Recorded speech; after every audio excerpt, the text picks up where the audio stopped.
Gagawa tayo ng classic Pinoy maruya. At syempre gagamit tayo ng inag na saging na saba, 2 cups of flour, 1 tablespoon of baking powder, and 1/2 cup of brown sugar. Haluin po natin yan bago natin ilagay ang ating liquid ingredients, milk, and of course, water. Unti-untiin po natin ang paglagay upang hindi maging malabnaw ang ating mixture.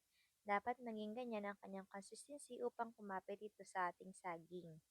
Bago po natin ilagay ang ating saging na hiniwa, halu-haluin po natin ito at iset po natin for about 5 minutes bago po natin isasalang.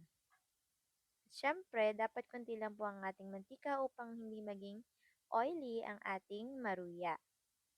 Nakakaumay po kasi ito kapag mamantika.